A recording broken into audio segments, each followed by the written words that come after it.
देख रहे हैं भायंदर सत्ता न्यूज।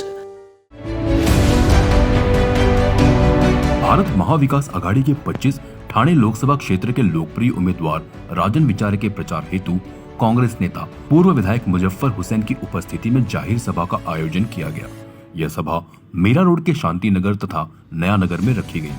मुजफ्फर हुसैन ने कहा कि यह चुनाव कोई जाति या धर्म की नहीं बल्कि यह चुनाव पूरे हिंदुस्तान का चुनाव है।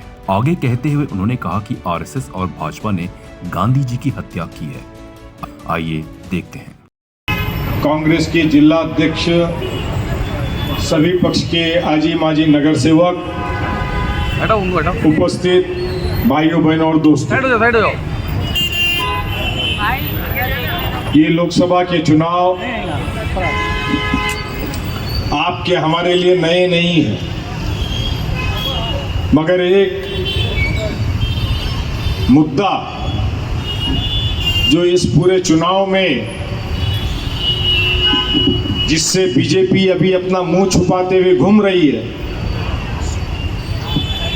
वो है कि बीजेपी ने पिछले 2-3 सालों से, आपके पास अमित शाह के भी वीडियो होंगे, योगी आदित्यनाथ जी के भी वीडियो होंगे और ये सब पब्लिक डोमेन में है, और उसमें उन्होंने खास तौर पे कहा कि हम इस देश की घटना को बदल देंगे, दलितों के, आदिवासियों के और पिछड़ी जाति के जो आरक्षण है हम उसको खत्म कर देंगे, और इसीलिए हम इस देश में कॉमन सिविल कोड लाएंगे। मतलब सभी को एक जैसा न्याय, कायदे, कानून वो हम लेकर आएंगे। आप जब सभी के लिए एक जैसे कायदे और कानून की बात करते हैं तो इसका मतलब ही यह होता है कि आप डॉक्टर बाबा साहब अंबेडकर ने जो घटना बनाई, कॉन्स्टिट्यूशन बनाई, आप उस कॉन्स्टिट्यूशन को पहले आपको खत्म करना होगा। आप जब तक के उस कॉन्स्टिट्यूशन को खत्म नहीं करोगे तो कॉमन सिविल कोड कैसे लाएंगे? डॉक्टर बाबा साहब अंबेडकर ने इस देश में सभी समाज को, वर्ग को, भाषा को, प्रांत को एक साथ इस देश में रहने के लिए, एक जैसा न्याय सबको देने के लिए उन्होंने दस्तूर बनाया, कॉन्स्टिट्यूशन बनाया, घटना बनाई। अगर वो कॉन्स्टिट्यूशन नहीं होता तो उत्तर प्रदेश का आदमी महाराष्ट्र में आकर के नहीं रह सकता, गुजरात का आदमी महाराष्ट्र में आके मीरा भाईंदर में नहीं रह सकता, पंजाब का आदमी केरल नहीं जा सकता, राजस्थान का आदमी कर्नाटका नहीं जा सकता। अगर आपको रोजी रोटी कमाने के लिए, कारोबार के लिए, प्रॉपर्टी खरीदने के लिए अगर आपको ये अधिकार प्राप्त है, वो सिर्फ इस देश की कॉन्स्टिट्यूशन के वजह से है। अगर आपका प्रॉपर्टी में, कारोबार में कोई दिक्कत, हजारों साल पहले हमने स्कूल में किताबों में पढ़ा था, ब्राह्मण, शूद्र और क्षत्रिय। ये आपको देखना होगा। क्या हम उस व्यवस्था में जाना चाहेंगे जो हमको 10,000 साल पहले की दुनिया में ले जाएगा? क्या हम उस दिशा में जाना चाहेंगे जहां अमेरिका के प्राइम मिनिस्टर, प्रेसिडेंट को भी कायदा पूछने का, सवाल पूछने का अधिकार रखता है? क्या हम उस व्यवस्था में जाना चाहेंगे कि जहां पे कायदा इस देश के राष्ट्रपति और प्राइम मिनिस्टर को सवाल नहीं पूछ सकता है? क्या हम उस व्यवस्था में जाना चाहेंगे जो 10,000 साल पुराना है? क्या हम एक प्रोग्रेसिव नेशन की तरफ जाएंगे? ये तफावत है, ये दुगली बातें हैं बीजेपी की।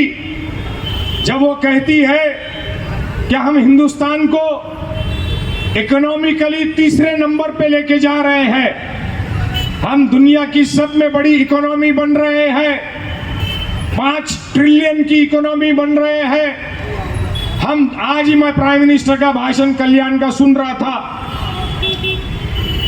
अभी सीधा वो 20-25 साल आगे की बात करने लग गए। 10 साल में क्या किया वो बात नहीं कर रहे। आज में बोले ये डॉलर 57 रुपीस का है। वो रजत शर्मा के शो में जाकर के इंग्लिश में बोलते थे वो एक अल्फाज 57। गुजराती भाई हमारे बोलते ना इंग्लिश, केवी रीते बोले बहन बोलो 57 रुपए का है। बोले 57 रुपए का डॉलर है। मैं अभी पूछना चाहता हूं अभी डॉलर कितने का है? अरे बोलो कितने का है? कितने का है डॉलर? तू सुना ही नहीं देता। कितने का है? 84। શું ખોટા બોલો તમે? हमारा मोदी साहब साची बात करे। $57 છે આજે પણ। उस टाइम पे बोलते थे ये क्या है पेट्रोल 60 रुपया। स्मृति ईरानी चिल्लाती थी 60 रुपया। आज कितना है पेट्रोल? आज कितना है पेट्रोल? एक दिन हम लोग है ना हस्ताक्षर अभियान कर रहे थे, का गैस था। घर में पूछो जरा हमारी बहन को फोन करके गैस कितने का है? कितने का है? कितने का? क्या झूठ बोलते? 400 का है। स्मृति ईरानी बोलती है कुछ अभी, उसके घर में 400 का ही जाता है। उसको सब्सिडी मिलती है, मिनिस्टर है इसके लिए सब्सिडी उसको है खाली, आपको नहीं है। आपको नहीं है। 400 रुपए का गैस 1100, 57 रुपए का डॉलर 84, 50 रुपए का पेट्रोल 100 रुपया। अभी कहां गई महंगेवारी? 5वीं इकोनॉमी बन रहे हम, 5वीं इकोनॉमी। मोदी साहब कितना छाती ठोक के आज भी बोल रहे थे 25 करोड़ जनता को मैं राशन देता हूं। क्या बोलते हैं? मेरे को याद है बचपन में हम भी राशन लेते थे, हमारा भी ऑरेंज कार्ड था। मजाक नहीं करता, सच बोलता हूं। हम कोई पैदाइशी गोल्डन टी स्पून क्या बोलते सिल्वर स्पून का नहीं हूं मैं। ये आप लोग बैठे यहाँ खेती करता था, मच्छी पकड़ता था इधर। ये प्रभाकर भाई भी हम लोग मच्छी पकड़ते थे पेनकर पाड़ा में। तो बॉर्न विथ सिल्वर स्पून नहीं है हम। तो राशन का कार्ड हमारा भी रहता था, घासलेट, चावल, तेल, शक्कर, लाइन लगा के हम लोग लेते थे। बरोबर है? तो आज मोदी साहब वापस 10 साल के बाद भी बोलते हैं 25 करोड़ लोगों को, 80 करोड़ लोगों को मैं राशन देता हूं। तो 10 साल के अंदर आपने बीपीएल कैटेगरी में से आपने इकोनॉमिकली लोगों को बेटर नहीं बनाया, आपने अच्छा नहीं बनाया। बनाया क्या? बनाया क्या? कि हमको ये खत्म करना है तो ये इनके विरुद्ध में खड़े हो जाएंगे। तो इसलिए क्या बताते हैं? इसके लिए क्या बताते हैं कि कांग्रेस को हिंदुस्तान में शरीयत का कायदा लाना है। अब आप में से शरीयत किसने लोगों को समझता है? जरा हाथ ऊपर करो, गिन लो। ये 1000 आदमी में एक महिला ने हाथ उठाई, 2। वो दाढ़ी वाला है इसके लिए उसको मालूम है। 2 आदमी को, मतलब 100 में से 98 आदमी को, हिंदू समाज को मुस्लिम शरीयत का कायदा क्या है ये मालूम नहीं। मगर बीजेपी ने इतना शरीयत का बवाल किया तो हिंदू समाज को यह लगता है कि हिंदुस्तान में मुसलमानों को अलग से कायदा अवेलेबल है, अलग से कायदा अवेलेबल है। अरे कॉन्स्टिट्यूशन ने हिंदू संस्कृति को, हिंदू धर्म को अपनी तरकीब से आपको पूजा कैसे करना है, आराधना कैसे करनी है, आपकी शादी की विधि क्या है, आपकी मृत्यु की विधि क्या है, आपके घर के अंदर प्रवेश करने की विधि क्या है, यह अधिकार हिंदुओं को मिला। क्रिश्चियनों को मास करने का, अपना प्रेयर करने का अधिकार मिला। उसी तरह से शरीयत बोलो तो क्या है, हमारी नमाज कैसे होगी ये हम फैसला करेंगे, हमारी शादी कैसे होगी ये हम फैसला करेंगे, हमारा डिवोर्स कैसा होगा ये हमारा तौर तरीका होगा, यही है शरीयत। मगर बीजेपी ने इसका प्रचार प्रसार ऐसा किया है कि हिंदू भाइयों को लगता है कि मुसलमानों के लिए बहुत अलग से कायदा है। अरे मुसलमान के टंटे होते हैं तो पुलिस केस होता है, मुसलमान के टंटे होते हैं तो कोर्ट में जाता है, मुसलमान आपके साथ में दंगे फसाद होते हैं तो पुलिस केस करती है।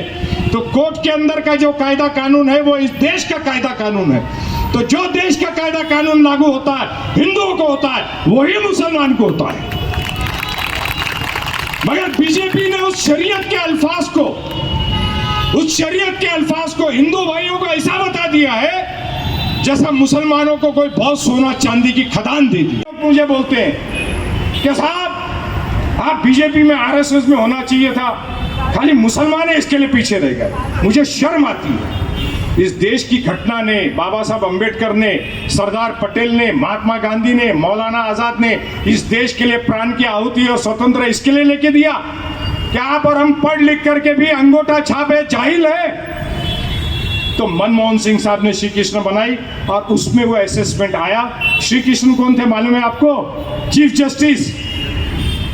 जस्टिस ऑफ इंडिया थे। उनका भाई यहाँ जहांगीर कॉम्प्लेक्स में रहता है, आपकी मालूमात के लिए बताता हूँ। उस कमीशन की रिपोर्ट में यह आया कि अगर ये घर परिवार हिंदुस्तान, जो डॉक्टर एपीजे कलाम ने भी अपनी किताब में लिखा इंडिया 2020, उन्होंने लिखा if this nation has to progress we have to focus on health and education and on the community which is being left behind. ये डॉक्टर एपीजे कलाम ने लिखा। ये वही मुसलमान है जिसने इस मुल्क को रॉकेट बनाया, न्यूक्लियर युक्त बनाया। कर रही है बीजेपी वही जात पे, भाषा पे, प्रांत पे, हिंदू पे, मुसलमान पे। आज जब एससी एसटी को समझ आ गया है कि ये घटना खत्म कर रही है, कॉन्स्टिट्यूशन खत्म कर रही है, तो वो इनके खिलाफ पूरे हिंदुस्तान में मतदान कर रहा है। जब इनको चौथे चरण के बाद आज प्राइम मिनिस्टर बोलते हैं, क्योंकि इनको तो पेटी के अंदर क्या पहले ही पता लगता है, मशीन के अंदर क्या वो तो अंतर्यामी है भाई, इनको पहले ही पता लग जाता है। हमको तो पब्लिक से मिलने के पर पता लगता है कि एससी क्या बोल रहा है, एसटी क्या बोल रहा है, दलित क्या बोल रहा है, मराठी क्या बोल रहा है, गुजराती क्या बोल रहा है, उत्तर भारतीय क्या बोल रहा है, मारवाड़ी क्या बोल रहा है।